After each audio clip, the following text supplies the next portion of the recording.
ওং রং ক্লিং রিং নমঃ বনবিব্বে মহাশক্ত্यै রক্তজিহ্বাयै নমঃ अरण्यश्वच्यै दुर्गमपथचारिण्य स्वाहा दक्षिणरायाय महावीराय व्याघ्रवपुष्य नमः श्वेतदंष्टाय रक्तनेत्राय भक्तिमार्गं भस्मीकुरु कुरु स्वाहा ॐ ह्रीं क्लीं बगलामुखे दिव्यै शत्रुबन्धनकारिण्यै फट् मंजिनी देव्यै शमशानवासिन्यै चंद्रप्रभायै रात्रिनेत्रायै नमः भक्तिपाशं छिन्धि छिन्धि रुं फट् स्वाहा तीर्थस्थानाय दिग्द्वारपालाय दर्विशाय नमः सप्तसागरानलोत्थाय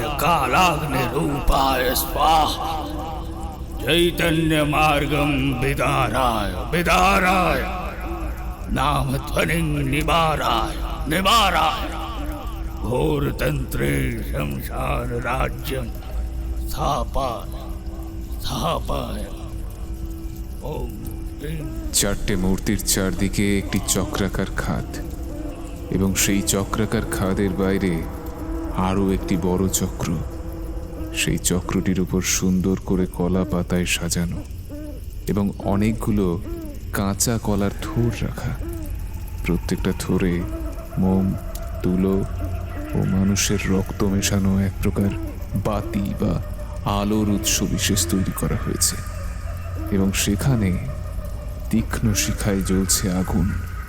চতুষ্পদী প্রাণীর মাথার খুলি দিয়ে তৈরি করা চক্র ও কলার থোরে তৈরি করা বাতি দিয়ে ঘেরা চক্র, তার মাঝের যে শূন্য স্থান সেখানে পড়ে রয়েছে 20 থেকে 30টা মৃত নরদেহ। নরদেহগুলো সম্পূর্ণ বিবস্ত্র। তার থেকে ভয়ঙ্কর ব্যাপার তাদের মুখ। তাদের মুখমণ্ডলে মাথার চুল, চোখের ভ্রু এবং পুরুষ মানুষ হলে তার গোঁফ, দাড়ি সমস্ত কিছুই চিঁচে নেওয়া হয়েছে। ভূচক্র চতুর্সঙ্গমের কাছে বিসর্জন দেওয়া এই মৃত নরদের শরীরের উপর আরও একজন হাসছে। শুধু হাসছে না, হাসির সঙ্গে সঙ্গে রক্তাম্বর দাড়ির হাসির সঙ্গে তাল মেলাচ্ছে এবং মাথাটাকে ওপর দিকে উঠিয়ে শেয়ালের মতো মুখে আওয়াজ করে অট্ট হাসি দিচ্ছে এবং নেচে নেচে উঠছে। উন্মত্ত পাগলের মতো অবিরত অনর্গল শুধু হেসেই চলেছে আর নেচে চলেছে। তার দুটো হাতে শুকনো নারকোলের খোলা, তাতে রয়েছে সেই কালো ধরনের তরলটা এবং তার পুরো মুখ জুড়ে ঠোঁটে ও গালে যেখানে সেখানে লেগে রয়েছে সেই তরলের ছিটে ফোঁটা। তার সাথে সে মুখে চিবিয়ে খাচ্ছে পান পাতা এবং গলায় পরানো রয়েছে বনফুলের মালা। বাকি শরীরে আর কিচ্ছু নেই, অর্থাৎ সম্পূর্ণ শরীরটাই উলঙ্গ। সারা শরীরে বিভিন্ন রঙের মাটি দিয়ে দাগ কাটা। দাগ কাটার থেকে বলা ভালো প্রলেপ লাগানো। যেমনভাবে 4টে মূর্তির নিচের বেদিতে পাক মাটির প্রলেপ লাগানো হয়েছে এবং সেই প্রলেপ একটি নির্দিষ্ট নকশার মতো করে লাগানো। নকশাটা কিছুটা স্বস্তিক চিহ্নের মতো হলেও সম্পূর্ণ সেই রকম নয় এবং প্রত্যেকটা খোবলে অর্থাৎ 4টে ঘরে স্বস্তিক চিহ্নের মতো দেখতে চিহ্নটিতে 4টে খুলির ছবি আঁকা এবং সেই খুলিগুলো দেখলে বোঝা যায় চতুষ্পদী প্রাণীর খুলি। বাবু, ও বাবু, বাবু খেয়া দিয়েছে, আসেন আসেন, নৌকা ছাড়বে যে। অনিকেতের হুঁশ ফিরল। কখন যে খেয়াতে ঘুমিয়ে পড়েছিল ঠিক নেই। আর এইসব অডিও স্টোরির গল্প শুনে মাথাটা হয়েছে খারাপ। যাই হোক, ব্যাপার হলো যে এই অনিকেত বাড়ি ফিরছে। নিজের ভিটে বাড়ির গন্ধটা বড্ড তীব্র। সেই তীব্রতা বয়ে বেড়ায় ভিটে বাড়ির সোঁদা মাটি, লতানো পাতার ভেষজ গন্ধ, মাঠ ভরা ধান ক্ষেত, সুন্দরবনের ম্যানগ্রোভের শিশির ভেজা লাজুক রোদে উজ্জ্বল মুখ। দুপুর 2টোর সময় 18 কাছির খেয়ার ওপারে নৌকার অপেক্ষায় অনিকেত বসেছিল। নদীর পার বাবলা, গরান আর মহুয়া গাছের পোশাকে ঢাকা। কোথাও শুকনো পাতা, আগুন ধরানো বাবলা কাঁটা, পারে ভানু, ডিমু, ভাগু মাঝিদের ডিঙি, তাতে মাছের আড়তের জাল, বড়শি, বাঁশের ঝরা, যা এক প্রকার বিশেষ ধরনের মাছ সংগ্রহের সামগ্রী। পরন্ত বেলায় বদমাইশ না ঘুমানো ছোকরারা নদীর পার ঘেঁষে পাক মেখে কাঁধার মানচিত্র গোটা শরীরে তৈরি করে কাঁকড়ার জন্য সুতলি আরছে। ফাঁদে কাঁকড়া পড়লেই বাজারে ভালো দাম, 300 থেকে 400 টাকা কিলো। তার উপর কাঁকড়ার অনেক জাতও আছে, আর জাত কাঁকড়া পড়লে তো কথাই নেই। পাড়ের থেকে জঙ্গলের একটু ভেতরে শ্মশান, পোড়া কাঠ, হাড়ি, নোঙরের ধাতুর মালার পুঁতি, পেরেক প্রভৃতি প্রথা ও শপথের অবশিষ্টাংশ বা উচ্ছিষ্টাংশ যেখানে সেখানে পড়ে রয়েছে। সচরাচর গ্রামের বাপমারা তাদের ছানাপোনাদের ওদিকে যেতে বারণ করে। ফুরফুরে বাতাসে এগুলো পর্যবেক্ষণ করতে করতেই প্রায় 2:50 নাগাদ তাদের নৌকা চলে এলো। মনের মধ্যে একটা তড়িৎক্ষণা আবেগ নিয়ে অনিকেত নৌকায় উঠে পড়ে। অনিকেতের বয়স প্রায় 20 গণ্ডির ধারে উকি দিচ্ছে।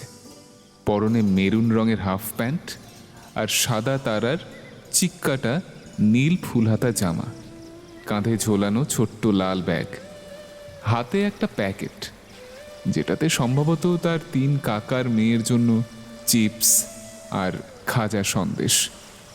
অনিকেত কলকাতার পিজি মেডিকেল কলেজের প্রথম বর্ষের ছাত্র। পুরোদস্তুর গ্রাম্য ছেলেটা শহরের আঁচে আর এক অনিকেতের মূর্তির গরম নিচ্ছে। মৃদঙ্গ ভাঙা নদীর বুক চিরে নৌকা এগোচ্ছে।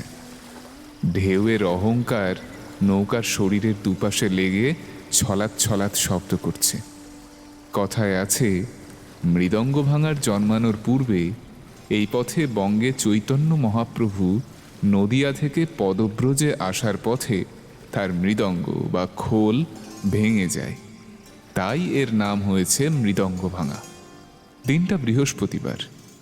আদ্যপান্ত বাঙালি শাণ্ডিল্য গোত্রের বংশধর অনিকেত। বৃহস্পতিবার মানেই বাড়ি ফিরে নিরামিষ খেতে হবে। যদিও অনিকেত কিন্তু মোটেও নিরামিষাশী নয়। যাই হোক, বিকেল 3:30 নাগাদ বাড়ি পৌঁছে মাকে ঠাকুরদাকে প্রণাম করে অনিকেত তারপর সদ্য প্রতিষ্ঠা হওয়া বাড়ির মনসা মন্দিরের গর্ভগৃহে তাকিয়ে মাকে প্রণাম করে। অনিকেত বলে ওঠে, হে দাদু, কি করট? সুন্দরবনের ভাষায় কি করট বলতে কি করছো। এখন ভাববার বিষয়, শহুরে আদলের ছেলের 2 ঠোঁট এত পরিশ্রম করে সেই গেঁয়ো ভুতুরে শব্দের উচ্চারণ, তা কেন? তা তো তারাই বুঝবে গ্রাম্য ভেষজ সোঁদা নস্টালজিক তীর বুকের মধ্যে ডান অলিন্দ ভেদ করে এই অনুভূতির জীবন্ত রস ছড়িয়ে গেছে যাদের শরীরের সমস্ত রক্ত ধমনীতে। দাদুর বাদামি তামাটে বর্ণের শরীর, রোদপোড়া দিনগুলোতে সাংসারিক কাজকর্মে ব্যস্ত এই 70-এর উপরের বৃদ্ধ। আগের জীবনে গ্রামে যাত্রাপালা, গ্রামীণ রাজনীতি, বিভিন্ন দিকে অল্প বিস্তর আঙুল ছোঁয়ানোর ইতিহাস রয়েছে। দুপুরের খাওয়া সেরে বাড়ির উঠোনে একটা চেয়ার নিয়ে সাহিত্য সমাচার ইউটিউব চ্যানেলে অভিক সরকারের লেখা গৌরী গল্পটা এক মনোযোগ দিয়ে শুনছিল অনিকেত। ছেলে পড়ছে ডাক্তারি, তা অন্য বিষয়ে মুক্তারি। বই পড়ার অভ্যেসটা ছোটবেলা থেকে থাকলেও এখন গল্প শোনার একটা জাঁদরেল অভ্যেস তৈরি করেছে। রাস্তা থেকে বাড়ির দিকে আসছে 65 বছরের এক বুড়ি। তার সমস্ত মাথাটা আলুথালু চুল, পরনের শাড়ি সম্ভবত 2 দিনের না কাচা। গ্রামীণ মহিলা, তার উপর বয়স্ক, পরনে ব্লাউজ নেই। মাথার উপর বৈশাখের শুরুর দিকে রাস্তার ইউক্যালিপটাসের তলায় পড়ে থাকা পাতার সম্পূর্ণ একটা বস্তা। বুড়িটা আর কেউ নয়, অনিকেতের ঠাকুমা। গরমের এই সময়টা যখন কালবৈশাখী আসার পূর্বে কিছু নোটিফিকেশন দিয়ে দেয়, তখন গ্রাম বাংলার বুকে মায়েরা তাদের বেশ কয়েকদিনের জ্বালানি গুছিয়ে রাখে। এখানকার মানুষ হয়তো বাদামি বর্ণের বলেই সেই শ্রমটা করতে পারে এখনো। তারা গ্যাসের এক বিদ্যুটে এলপিজির গন্ধে আবিষ্ট হয় না। উনুনের ধারেই ঝলসানো আগুনে লাবণ্য মাতৃবদনে এঁকে দিয়েছে বার্ধক্যের চিহ্ন। ঠাকুমাকে প্রণাম করে ভালোবাসার একমাত্র নাতি সহৃদয়ে একটা গোটা চুমু কেড়ে নিল ঠাকুমার কাছ থেকে। ঠাকুমা খুশি হয়ে গ্রাম পুজোর একটা নারকেল নাড়ু খেতে দিয়ে ঘরের ভেতরে চলে গেল। বেলা হয়েছে, সূর্য একটু পরেই ছুটি নেবে। দেশি মুরগিগুলোকে তাদের আস্তানায় ঢোকাতে হবে, গোয়ালে গরু তুলতে হবে, মাঠের যেখানে যেখানে ছাগলগুলো দুষ্টুমি করছে তাদেরকে ফিরিয়ে আনতে হবে। রাত্রে কি রান্না বান্না হবে তার একটা প্লট মাথার মধ্যে এঁকে নিয়ে বৌমাদেরকে বলতে হবে। বছর 65 হলে কি হবে, 65,000-এরও বেশি অভিজ্ঞতা বহন করছে ওই 13 কেজি ওজনের মস্তিষ্ক। ঘুম থেকে উঠে চুলের খোঁপাটা বাঁধতে বাঁধতে অনিকেতের মা বলল, বাবু গোসাইদের বাড়ি যা তো বাবা একবার, আমি ওদেরকে ফোনে বলে রাখছি কিছু ডাব দেওয়ার জন্য, যা বাবা। অনিকেত তার ছোট্ট সাইকেল বের করে গুচ্ছাইতদের বাড়ি যাওয়ার জন্য প্রস্তুত হলো। একটু ঝেড়ে মুছে, যেহেতু বহুদিন ফেলা ছিল, আবার একটু পাম্প দিয়ে 2 চাকায় এগিয়ে গেল। মাত্র 2 ক্রোশ দূরে গুচ্ছাইতদের বাড়ি। হারাধন গুচ্ছাইত এই গ্রামের অন্যতম ডাব পাইকারি বিক্রেতা। অনিকেতের বাড়ির লোকেরা হামেশাই তার কাছ থেকে ডাব নেয়। সবে সাইকেলে প্যাডেল করতে যাবে এমন সময় মা থামিয়ে বলল, ঠাকুমা কলার কাঁদি পারতল, কলালে খেয়া লুবু। আরে এটা আবার কি কলা? সিটা পাটালি কলা। ছাগলটাকে গোয়ালের খুঁটিতে বাঁধতে বাঁধতে ঠাকুমা বলল। অনিকেত ভাবল, এ আবার কি ধরনের কলার নাম। সত্যিই তো তাই, কিন্তু একটু ভেবে দেখতে গেলে পাটালি বলতে বেশ ভালো মতো পাক ধরেছে, খেতে বেশ মিষ্টি, আর চিটা বলতে খাওয়ার সময় মুখে চিটচিটে ভাব থাকবে। 2 কলার একটা খেয়ে আর একটা পকেটে পুরে নিল অনিকেত।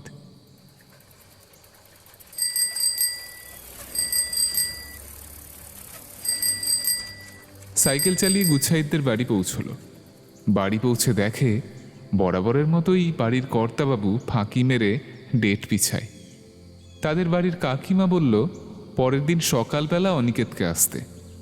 ফেরার পথে অনিকেত ঢালাই করা রাস্তা ধরে সোজা চলে গেছে একটা ইটের রাস্তার দিকে, তারপর মাটির রাস্তায় নামলো। সাইকেলটা স্ট্যান্ড করে একটা পুকুরের পাড়ে গিয়ে বসলো।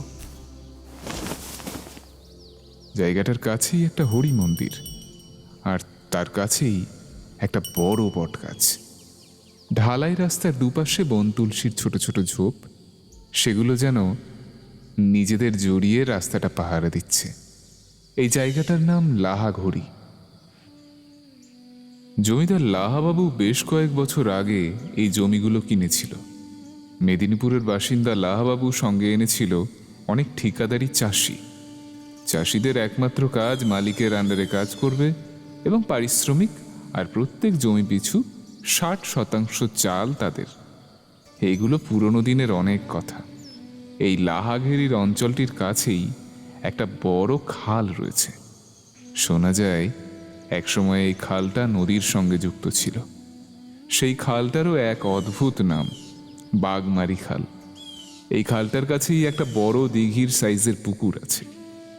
নিজের বুক ফুলিয়ে পুকুরটা যতই চেষ্টা করে দিঘি হওয়ার, ততই দূষণের কালো হাতের স্পর্শে, অর্থাৎ মানুষের এই জমি ওই জমির পাক ফেলার সিদ্ধান্তে, ততই তার ফুলে যাওয়া বুকটা খুঁচকে ছোট হয়ে যায়।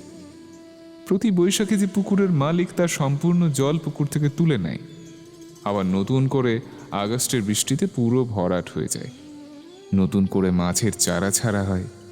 আবার সেই মাছ মাছের বাজারে, বা বলা ভালো গ্রামের ভাষায় মাছের আড়তে, মাছের কাঁটা বলে তো সেখানে বিক্রি করে দেয়।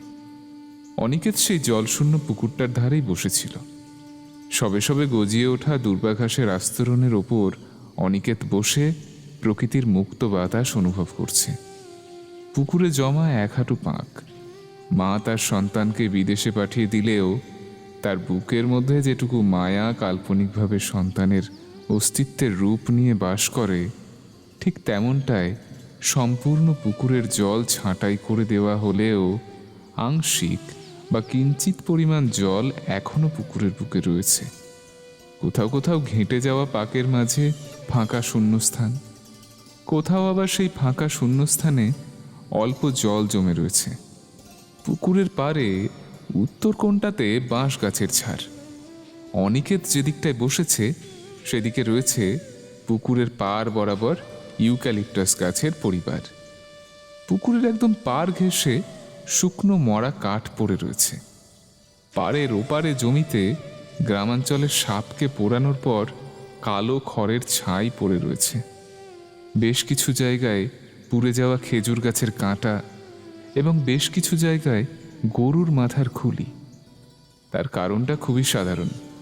বাগমারি খাল যে নদীর সঙ্গে যুক্ত ছিল, সেই নদীতে অর্থাৎ নদীর পাড়ে গ্রামের লোকেরা গরু মারা গেলে ফেলে দিয়ে আসে।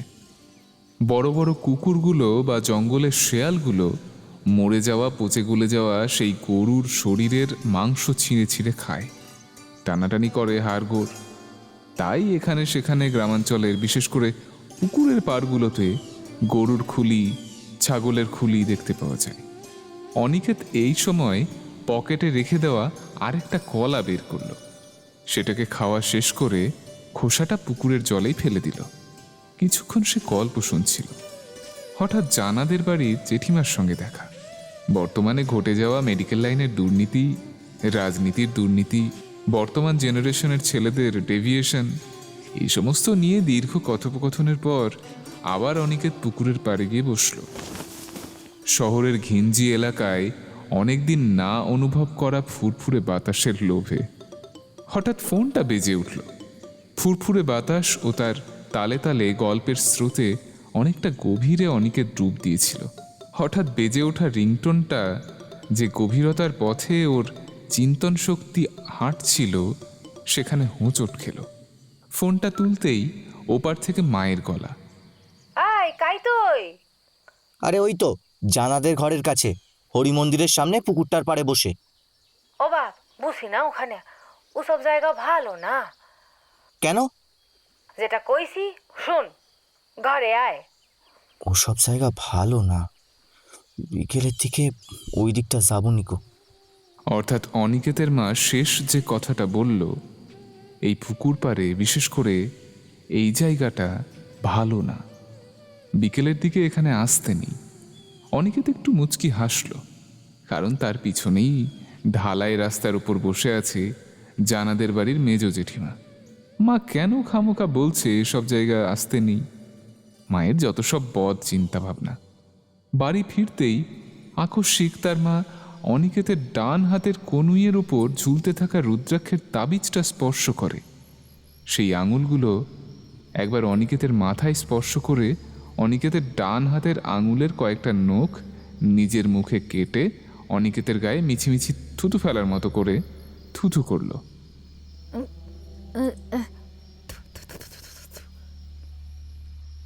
অনিকেত বাড়ি ফিরে আসে। যাই হোক, মায়ের আদেশ না শুনলে 20 বছর বয়সের অনিকেত আবার 5 বছরের অনিকেতে কনভার্ট হয়ে গেলে মার কাছ থেকে ধোলাই খেতে হবে, শুনতে হবে অনেক কথা। তখন সে আর এক কুরুক্ষেত্র বাঁধবে। অনিকেত ফিরে এসে উঠোনের চেয়ারে বসে। মা জামা কাপড় তুলতে তুলতে বলে, তোর কাকিমাকে কত বললাম বোনের জামাগুলা তুলতে, মেক করছে। মায়ের কথায় অতটা খেয়াল করেনি সে। হঠাৎ ফোনে নোটিফিকেশন আসে। খুলে দেখে সে মনে মনে বলে, 7 থেকে 11 সেন্টিমিটার বৃষ্টি হবে, তার মানে 7 থেকে 70 কিলোমিটার পার ঘন্টায় ঝড় হবে। ইলেকট্রিক পোস্ট গাছ থেকে দূরে থাকুন। বিকেল আর সন্ধ্যের মধ্যে যেটা ব্রিজ, মানে গধূলি বেলায় গোটা আকাশে কেউ কালো রঙের গাঢ় প্রলেপ লাগিয়ে গেছে। কিন্তু সেই শিল্পীর আঙুলগুলো খুব একটা নিপুণ নয়। তার কারণ হলো রঙের শেডটা ভালো করে পড়েনি, কোথাও কোথাও বেশি, কোথাও কম। কিন্তু আকাশের ওপর প্রকৃতির ছবি আঁকা পরে বিচার করা যাবে। এখন মাকে কাজে সাহায্য না করলে মার থেকে অবিচার হয়ে যাবে। বাবাও সেদিন ফোন করে বলল, আজ হাওয়া বাতাসের রোগ খুব একটা ভালো হবে না। তোমরা ইমার্জেন্সি লাইট, মোবাইল ফোন সব কিছু চার্জ দকিয়ে রাখো, নাইলে কারেন্ট চলি গেলে ঝামেলায় পড়তে হইবে। অনিকেত মনে মনে বলল, আরে সত্যিই তো, হঠাৎ করে পশ্চিমের দিকের ইউক্যালিপটাস গাছের মাথাটা ঝড়ের তালে খুব সজোরে নড়ছে, যেন সে ঝড়ের কথা শুনতে চাইছে না। রাতে খাওয়া দাওয়ার পর অনিকেত আপাতত ঘুমোতে গেল। রাত্রিটা বেশ ঠান্ডা, বৃষ্টি অনেকক্ষণ হলো কমে এসেছে। বৈশাখের সময় পুকুরে জল ভরে ফুলে উঠেছে, জলে বুদবুদ তৈরি হয়ে তা বৃষ্টির ফোঁটায় ফুটে ফুটে আবার ফেটে যাচ্ছে। পাড়ের চিকনি শাক বৃষ্টিতে ভিজে লাজুক হয়ে না শীতে তার মাথা নুয়ে কাঁপছে। অনিকেতের মা ভরা পূর্ণিমাতেও দেখতে পেল না চাঁদের এক টুকরো হাসি। ভারী মেঘ চাঁদের উপর ছুটিয়ে শাসন চালাচ্ছে। এদিকে মাছ ধরার ফাঁদ পেতেছিল ঠাকুমা। অনিকেতের মা সেদিকে গিয়ে বাকি মাছ ধরার ফাঁদটা টানতে টানতে দেখে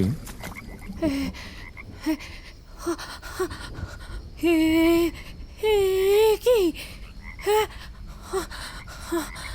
ও বাপ, কি মাছ তো নেই, উপরন্তু যা দেখলো অনিকেতের তাতে ভিমরি খাওয়ার জোগাড়। বৃষ্টিতে তার সারা কাপড় ভিজে যাচ্ছিল। এমন সময় এমন কি সে দেখল, বাকিতে সাদা তারার চিক্কাটা নীল জামা, যেটা অনিকেত পরে এসেছিল আজ। তারপর অনিকেতের মা ভালো মতো খেয়াল করে দেখতে পেল পুকুরের বাকিতে আটকে আছে একটা ফুট জালের পুঁতি লোহার পাথর মতো, যা ফুট জালের শেষে লাগানো থাকে। ওই জালের প্রান্ত ধরে ধরে পুকুরের পার বরাবর অনিকেতের মা হেঁটে যায় এবং দেখতে থাকে টর্চের লাইটের সামনে পুকুরের ধারে শাকগুলোর উপর অগোছালোভাবে পড়ে আছে মাছের কাঁটা। কোথাও মাছের শুধু কাটা মুন্ডু, কোথাও মুন্ডু ছাড়া বাকি অংশ, কোথাও বা অর্ধেক খাওয়া মাছ, কোথাও মাছের শরীর, কোথাও মাছের শরীর থেকে বেরিয়ে কাঁচা মাছের আঁশ ছড়িয়ে ছিটিয়ে পড়ে। তারপর সামনে এগোতে যে ছোট ছোট মাছগুলো সামনে পড়ল, ওগুলোর চোখ তুলে নেওয়া হয়েছে খুবলে, আর মাথার উপর চোখের কাছে ধার বরাবর দাঁতের ছাপ। আর একটু এগোতেই এই বৃষ্টির রাতেও অনিকেতের মার কপালে বিন্দু বিন্দু ঘাম জমে উঠল। বৃষ্টির জল আর ঘামে মিশে একাকার হয়ে যাচ্ছে। অনিকেতের মা বিদ্যুৎ ঝলকানো আলোতে যা দেখল, তা দেখে তার শিরদাঁড়ায় শিহরণ খেলে গেল। নিজেকে সামলিয়ে সে চেঁচিয়ে উঠল, ও অনিকেত, ও বাপ আমার কি করছস? সামনে জালের মধ্যে আটকা পড়েছে অনিকেত। পুকুরের একটা ধারে থকথকে কাদার উপর সে বসে আছে। তার গায়ে জামা নেই, সারা শরীর উলঙ্গ, সারা শরীরে কাদা, শরীর থেকে বিভৎস একটা গন্ধ বেরোচ্ছে, পচা মাছের গন্ধ, বা মাছের বাজারে যে গন্ধ বের হয় সেই গন্ধ। এবং চুলগুলো এলোমেলো, বৃষ্টির জলে ভিজে তপ্তপে হয়ে গেছে। কপালে গালে কাদা, দাঁতের ফাঁকে কাদা লেগে। অনিকেতের দুই হাতে দুটো অর্ধেক খাওয়া কাঁচা মাছ। ওর উড়ুর মধ্যদেশে রীতিমতো জমা হয়েছে মাছের কাঁটার পাহাড়। অনিকেতের মুখ থেকে কাঁচা মাছের রক্ত ও গোটা শরীরে কাদা ও মাছের আঁশ। মায়ের দিকে তাকিয়ে দাঁত বের করে হাসি দিয়ে অনিকেত বলছে, খাবু মা, লে লে মারে, তুই আমারে লে, এ খাবু, কি ভালো লাগে টে? বাপ আমার, অনিকেত বাড়ি ফিরে চল বাবা, বাড়ি চ। হঠাৎ স্বপ্নটা ভেঙে গিয়ে উঠে পড়ে অনিকেতের মা। হাত দিয়ে পাশে দেখে অনিকেত শুয়ে নেই, পোশাকের সম্পর্কে কোনো খেয়াল না করে অনিকেতের মা আলুথালু অবস্থায় দোতলা থেকে একতলায় নেমে আসে। অনিকেতের দাদু আর ঠাকুমা তখন ঘুমের ইন্দ্রজালে। দাদুর দরজায় জোরে জোরে ধাক্কা দেয় অনিকেতের মা। ঘুম চোখে অনিকেতের ঠাকুমা এসে দরজা খুলে বলে, কি হইল বৌমা? সেলিটা সেলিটা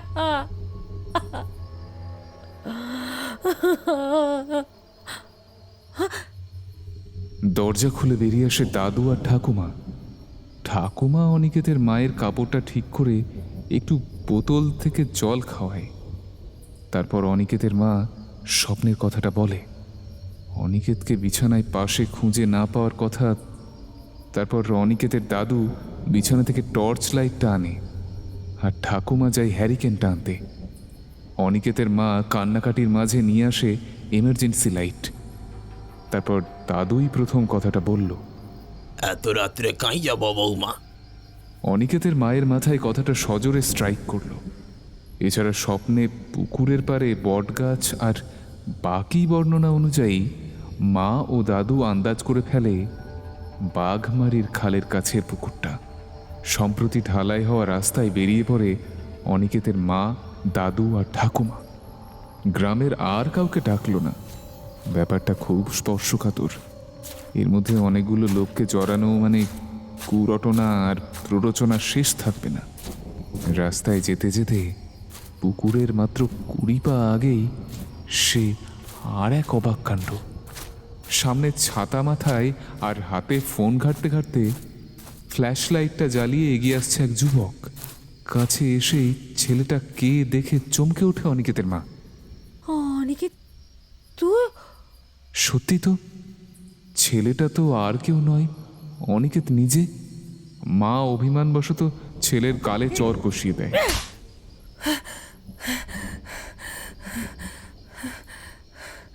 বৌমা কি করো তো? তোমানকের সেন্স টেন্স কি মাথায় উঠছে? কিরে দাদু ভাই, এত রাতে এটি কি করুটু? কিছু না দাদু, সিগারেট খেতে খেতে হাঁটতে হাঁটতে চলে এসছি। রাতে ঘুমাচ্ছিল না, আমি তো বড় হইটি, এগুলা কি শান্তি নাই। গজগজ করতে করতে অনিকেত সামনের দিকে এগিয়ে যায়। অনিকেতের মা রেগে এগিয়ে গিয়ে জামার পেছনটা ধরে টানতে যাবে, এমন সময় অনিকেতের দাদু হাতটা আটকে বলল, থামো বৌমা, ছেলে বড় হটে, একটু সিগারেট তো খাবে। এবারে মায়ের মতি ভ্রম হলো, কারণ অনিকেত এত বছর হয়ে গেল একটা সিগারেট ছোঁয়নি। ধোঁয়ার আশেপাশে থাকলে ও অস্বস্তি বোধ করে। তাহলে এত রাতে ছেলেটা সিগারেট খেতে এসেছিল নাকি? এই ভেবেই মাথাটা নিচু করলো। একটা জিনিস দেখে অবাক হলো ওর মা। ঢালাই রাস্তার উপর অনিকেত হেঁটে এগিয়ে যাচ্ছে। ওর 2 পা ভর্তি কাদা, পায়ে চটি নেই। সেই কাদার ছাপ রাস্তায় পড়ছে। বৃষ্টির জলে ধুয়ে ধুয়ে সেই কাদার ছাপ গাঢ় থেকে হালকা হচ্ছে।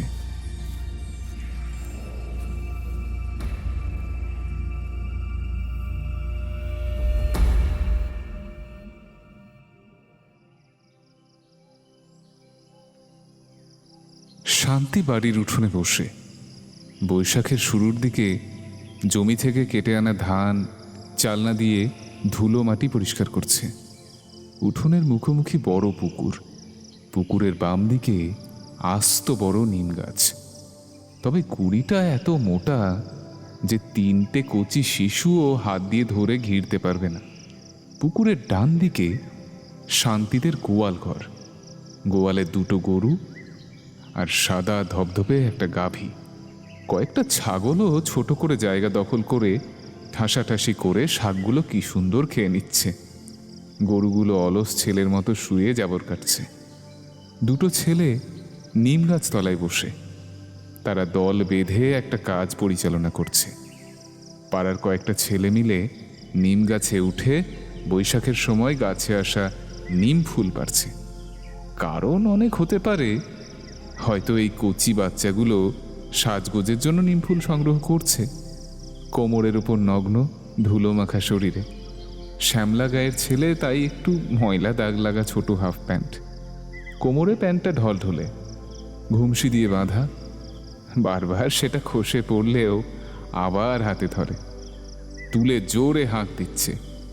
কচি আঙুলে নির্দেশ করছে নিম গাছের কোন জায়গাটা বেশি নিম ফুল ঘন হয়ে আছে।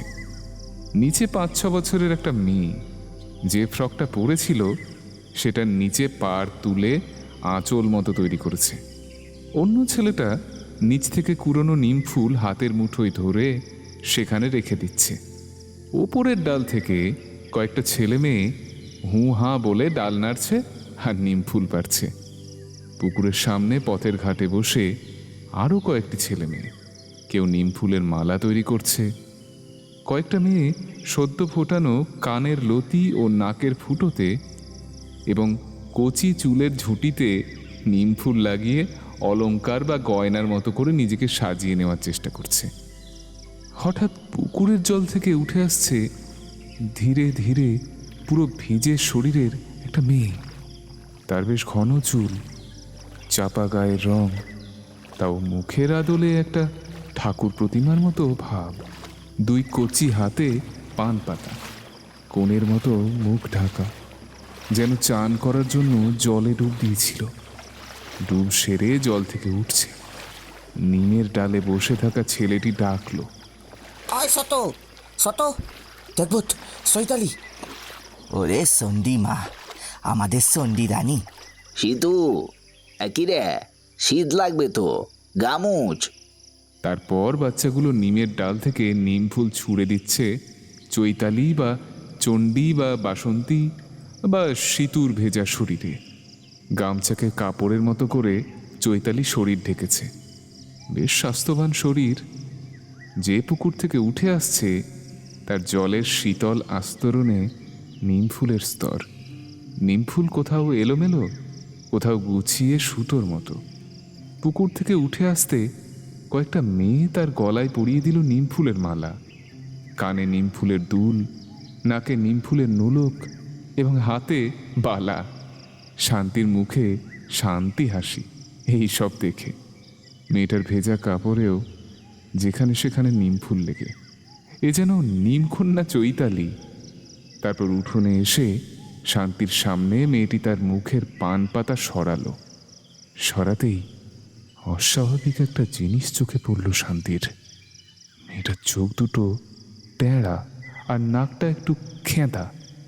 মেয়েটা শান্তির কাছে এগিয়ে এসে বলল, মা, আমাকে তুই নিম ফুল ভাজা দুবুনি, নিম বেগুন ভাজা আর আলু মাখা ভাত ডাল দে না মা।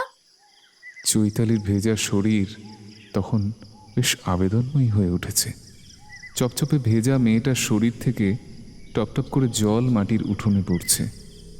যেখানে যেখানে পড়ছে মাটির উঠোন সেখানে ভিজে যাচ্ছে।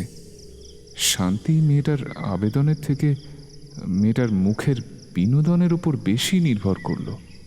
অর্থাৎ মেয়েটার এই যে শিশু কিশোর ভাব, তার মধ্যে মাতৃস্নেহ যতটা না জাগিয়ে তুলেছিল, তার থেকে বেশি মেয়েটার শারীরিক অঙ্গ প্রত্যঙ্গকে বিচার করার জন্য উঠে পড়ে লেগেছিল শান্তির মন। কোথাও না কোথাও গিয়ে শান্তি একটু অশান্ত হয়ে উঠেছিল। তাই ভ্রু কুচকে না কুচু করে মেয়েটাকে দূরে সরে যেতে বলল। যখন কথা বলতে বলতে প্রায় মেয়েটার দুটো ঠোঁটের প্রান্ত থেকে এক ফোঁটা লালা গড়িয়ে পড়ল, মায়ের বকুনিতে ও ফিরিয়ে দেওয়াতে চৈতালি কিছুই মনে করল না। একই রকম হাসি মুখে মলিন হয়ে আবার সে মাকে হাত নেড়ে বিদায় জানিয়ে পুকুরের দিকে ফিরে যেতে লাগলো। চৈতালি একই পথ ধরে মাটির উঠোনে, মাটির রাস্তায় তার পায়ের ভিজে ছাপ রেখে পুকুরে গিয়ে আবার যেন ডুবে মিলিয়ে যাবে এমনভাবে সে তার নুপুরের ঝমঝম আওয়াজ করে এগিয়ে যেতে লাগলো পুকুরের দিকে। একদিকে শান্তি ধীরে ধীরে পুকুরের দিকে তলিয়ে যাচ্ছে, তখন আশেপাশের ছোট ছোট ছেলে মেয়েদের রূপ পরিবর্তন হচ্ছে।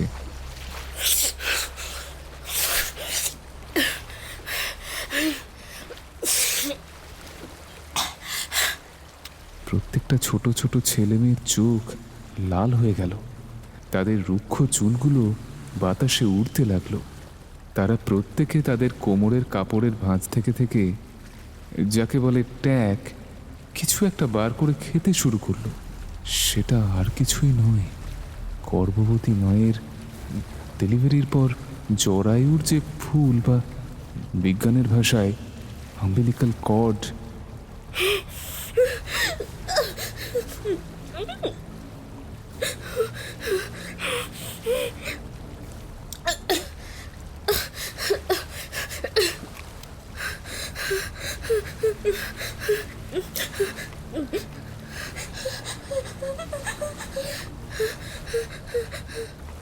তখন তারা এটাকে চিবিয়ে দাঁত দিয়ে খেতে শুরু করলো।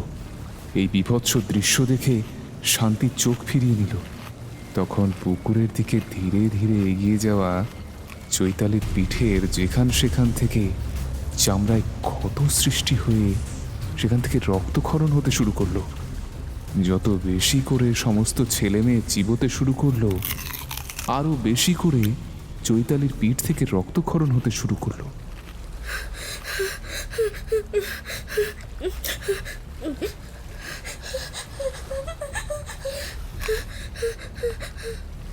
এই বীভৎস দৃশ্য দেখে শান্তি আর থাকতে পারল না।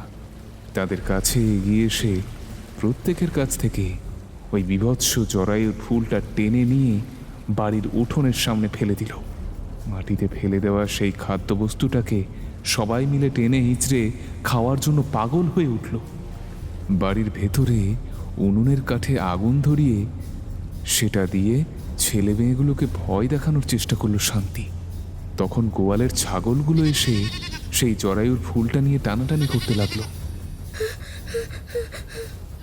যা যা যা, এখান থেকে যা তোরা। গোটা উঠোনের সামনে মাটির উপর তখন ধুলো রক্তে রক্তাক্ত হয়ে গেল। একটু আগে যে নিম ফুলের গন্ধে চারিদিক ম করছিল, একটা শান্ত মিষ্টি গন্ধ, তাতে শান্তি অনেকটা খুশি বোধ করছিল। এখন এই বীভৎস কদাকার ঘটনাগুলোতে শান্তির প্রায় হৃদস্পন্দন ও শ্বাস প্রশ্বাস বন্ধ হতে যায়। সে চেঁচিয়ে উঠে বলল, চৈতালি, মা ফিরে আয়। নির্মল, আমার বাঁচাও গো, নির্মল, নির্মল। ঘুমের ঘোরে চেঁচিয়ে, মানে চেঁচানোর মতো করে মুখটা হা করে চটকাচ্ছে শান্তি। মুখ থেকে আওয়াজ বেরোচ্ছে না।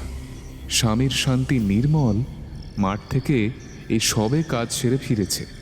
কাঁধে গামছা, হাতে দা, দু পা পাকে জবজবে। উঠোনে এসে শান্তির চোখে মুখে জল দিল, এক গ্লাস জল খেতে দিল। শান্তির মতিভ্রম হয়েছিল, উল্টোপাল্টা স্বপ্নের দেশে হারিয়ে ফেলেছিল নিজেকে। নির্মল এসে অন্ধকার স্বপ্নের দেশ থেকে তাকে যেন রক্ষা করল। বেশি কথা না বাড়িয়ে শান্তির দিকে পিঠ থেকে মুঠো করা গামছাটা বাড়িয়ে দিল। আলুথালু চোখে শান্তি বলে ওঠে, দেখ দেখি, এই ধান পরিষ্কার করতে করতে কেমন চোখটা জুড়ে গেছিল। এগুলা কি? গামছাটার মুঠোটা খুলতেই শান্তি দেখতে পেল গামছার মধ্যে এক রাশ নিম ফুল। দেখে যেন একটু ঘাবড়ে গেল। তারপর ঘাবড়ে যাওয়া ও কাষ্ঠল হয়ে যাওয়া থুতনি থেকে বিনা কারণে শান্তির এমন ব্যবহারে নির্মল বলে উঠল, শান্তি, ও শান্তি, শান্তি গো, চৈতের শেষে বৈশাখে শুরু হবে। তুই নিম ফুল ভাষা দিবানি? হ্যাঁ, নিম বেগুন মলা। এই বলে নির্মল মুচকি মুচকি হাসতে হাসতে তাদের বাড়ির দরজায় নিম ফুলের একটি মালা বেশ সুন্দর করে সাজিয়ে দরজার উপরে বেঁধে দিতে লাগলো। তা দেখে শান্তি জিজ্ঞেস করলো, মালা বাঁধো কেন? তাও আবার নেম ফুলের? ও মা, ভুলে যাও টু। এই বলে নির্মল যে ব্যাখ্যাটা দিল, মানে চৈত্রের সময় চৈতন্য মহাপ্রভু জন্মগ্রহণ করেছিলেন, সেই উপলক্ষে বাসন্তী বা দোল উৎসব উদযাপন হয়। সেই সময় নিম গাছের একটা গুরুত্বপূর্ণ পার্বণ থাকে। এই নিম ফুলের মালা বা নিম ফুল গুছিয়ে বাড়িতে রাখলে অশুভ শক্তি সাহস দেখাতে পারে না, বাড়ির ত্রিসীমানার গণ্ডি পার করে বাড়ির মধ্যে ঢুকতে পারে না। নিম ফুলের অনেক গুরুত্বপূর্ণ ব্যবহার আছে। লোককথা ধর্মে তার অনেক দিক আছে। নির্মল পুরোদস্তুর চাষি হলে কি হবে? চাষাবাদ করা ছাড়া মাঠে ফসল শুধু সে ফলায়নি, তার মাথায় কিছু জ্ঞানের ফসলও ফলিয়ে রেখেছে। তার কারণ পূর্বপুরুষ হতে পারে। যজমানি করা ব্রাহ্মণের সঙ্গে সঙ্গে বেশ অনেককাল ঘুরে বেড়াতো তার বাবা। এই সমস্ত ব্যাপারে তার একটু হলেও ধারণা ও জ্ঞান আছে। নিমফুল, বাসন্তী, মা শীতলা, মা চণ্ডীর প্রতীক, এই সমস্ত ব্যাখ্যা যখন শান্তিকে দিচ্ছিল, শান্তি তো পুরোদস্তুর অবাক হয়ে যাচ্ছিল। তার সাথে কোনো কিছুর কথা ভেবে একটু ভয়ে ও আশ্চর্যে শান্তির চোখ দুটো লাল হয়ে গেল। কিন্তু তার কারণ কি?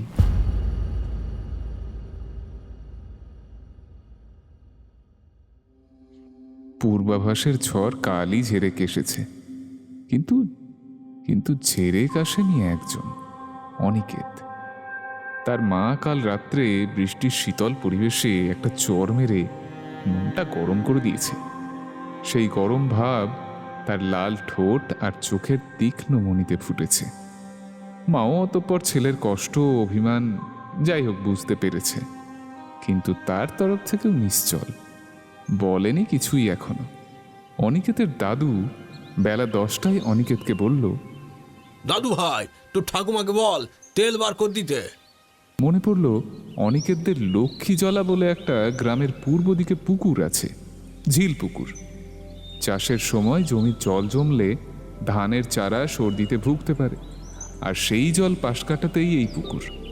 আর ওই পুকুরেই থাকে দেশি কালো কই, শোল, ট্যাংরা, আর তার সাথে কাঁকড়া, দেশি ভাষায় যারে কয় সন্ত্রা কাঁকড়া। সেই পুকুরে মাছ ধরতে যাওয়ার বায়না করে বসলো অনিকেত। আগের দিন মার হাতে চর খাওয়া প্রাপ্তবয়স্ক ছেলেটার গালে হাত বুলিয়ে ঠাকুমা বলল, ভায়া আমার তো ভাত, থাম, তোর মাকে কইটি, সে না হয় যাবে, বুঝছো? ঠাকুমার কথায় শেষ পর্যন্ত রাজি হয় মা। অমনি মা ছেলের খুনসুটি, রাগ ভাঙে। ফুটজাল কাঁধে অনিকেত চলে যায় লক্ষ্মীজলা। অনিকেতের দাদু ফোনটা তোলে ওপাশ থেকে। হ্যালো, কে কচি? তোর মাদুলিটা হাতে আছে তো? ভাবি নাকি? দাদু তো মাছ ধরতে যাইছে। কি কৌটু, তুমি ভালো আছো তো বাবা? হ্যাঁ বাবা, হ্যাঁ ভালো আছি। মাও কি যাইছে মাছ ধরতে? না না, তোর মার আজকে বাতের ব্যথাটা বাড়ছে, আর বৌমা আর লাতি যাইছে। শুনো বাবা, তোমার লাতি আইলে ওর ডান হাতের রুদ্রাক্ষ আর মনির মাদুলিটা আছে নাকি দেখে নিবা। না রইলে পুরিয়ালিতে কইবা আমাকে মেদিনীপুরের ঠাকুর দাদু ফোন করতাল। সে কিছু একটা আঁচ পাইছে, মাদুলিটা যেন কচি হাত নু না খুলে। বাপি অনিকেতের বাবা ফোনটা ওপাশ থেকে কেটে দিল। দাদু একটু বিষম খেলো। কপালের ভাঁজে খেলে গেল রহস্যের সন্দেহ।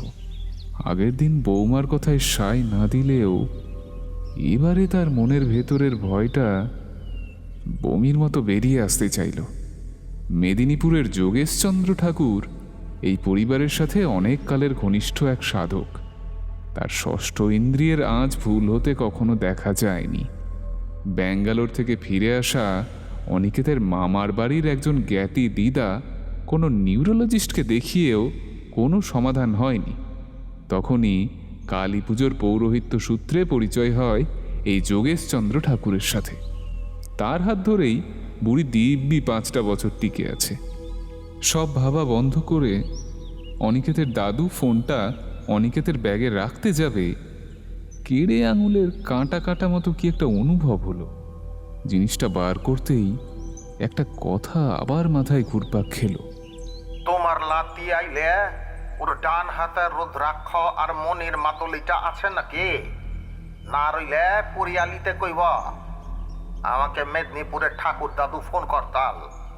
সে কিছু একটা আঁচ পাইছে, মাদুলিটা যেন কচি হাত নু না খুলে। অনিকেতের ব্যাগে পড়ে আছে রূপার চেন, তাতে মন্ত্রমণির মাদুলি ও রুদ্রাক্ষ। এই রুদ্রাক্ষের কাঁটা কাটা খাঁজগুলোতে হাত পড়ে যেতেই এমন অনুভূতি। ওদিকে অনিকেতের মা পূর্ণিমা ও অনিকেত দুজনেই লক্ষ্মীজলা ডোবার পুকুরটার ধারে দাঁড়িয়ে পেয়ারা গাছে ইয়া বড় বড় ডালপালাগুলো তুলছে। এখন প্রশ্ন, পুকুরে এভাবে ডালপালা কেন ফেলে রাখে? চোরের তো অভাব হবে এমন গা নেই, যে সে নয় মাছ চোর, যাতে জাল ফেলে রাতে মাছ চুরি করতে না পারে, জাল ফেললেই এই ডালপালাগুলোর খাঁজে ছিঁড়ে যায়, তাই এই ব্যবস্থা। অগত্যা ডালপালাগুলো সরিয়ে মা 2-3 পাটা, মানে গায়ের ভাষায় 2-3 বার জাল ফেলল। ছোট কই, মৌরলা মাছ, তাছাড়াও আর কিছুই উঠল না। শেষমেশ মা ছেলে পুকুরে নেমে গেল জাল চাপাতে। পুকুরে জালের 2 প্রান্ত মশারির মতো করে ধরে টেনে নিয়ে গিয়ে একটা কোণে চাপিয়ে দিতে হবে। এবারে নতুন প্রক্রিয়ায় পুরনো পদ্ধতিতে বেঁচে যাওয়া লুকিয়ে থাকা শোল পরিবার ধরা দিল। এবারে জালটা ধরে মা পাড়ে উঠে যেতে অনিকেত উঠতে যাবে কি একটা ভারী পাথরের অগ্রভাগর পা স্পর্শ করল। জলের নিচে পাকের মধ্যে এমন কিছু জিনিস। অনিকেত ডুব দিয়ে জিনিসটা হাতড়ে হাতড়ে উপরে তুলল। কাদায় মাখা জিনিসটা কি দেখতে যাবে জলে ধুয়ে, এমন সময় পিঠের পিছনে হাতের শীতল স্পর্শ, হাতের তালুর চামড়ার স্পর্শ। আকস্মিক এই ছোঁয়াতে একটা ভয় বা ত্রাসে হাত থেকে পড়ে গেল জিনিসটা। পিছনে ঘুরতেই পাড়ের কাছে দাঁড়িয়ে লুঙ্গি পরে বগলের ছাতা নিয়ে অনিকেতের দাদু। তুমি না দাদু? সত্য, নাম ধরি ডাকলে কি হইতো? আরে তোর বাবা ফোন করতল, তুই মাদুলিটা পড়ুনি? পর। আচ্ছা ঠিক আছে, তুমানে আর তোমাদেরকে সব আলগা, ভূত সালা।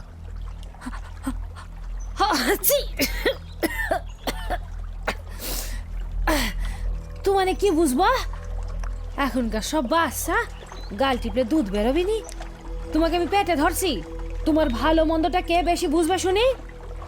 না, তর্ক করে লাভ নেই। সে মাথার বুদ্ধি ব্যয় করেই হোক আর যাই হোক, নিজের পেটের খিদেটাও বাড়ছে। অনিকেতের দাদু মা চলে যাচ্ছে, তখন পুকুরে ডুবে জিনিসটা পকেটে ঢুকিয়ে নিল সে। কিন্তু জিনিসটা কি?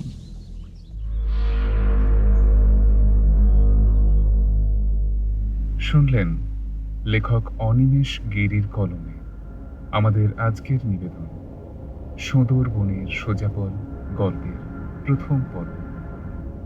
গল্পের প্রথম পর্বটি কেমন লাগলো কমেন্ট করে অবশ্যই আমাদের জানাবেন। খুব শিগগির আমরা ফিরছি গল্পের দ্বিতীয় পর্ব নিয়ে। ততক্ষণ শুনতে থাকুন বঙ্গ সাসপেন্স, যেখানে গল্পের আড়ালে থাকে রহস্য আর রহস্যের আড়ালে অন্ধ।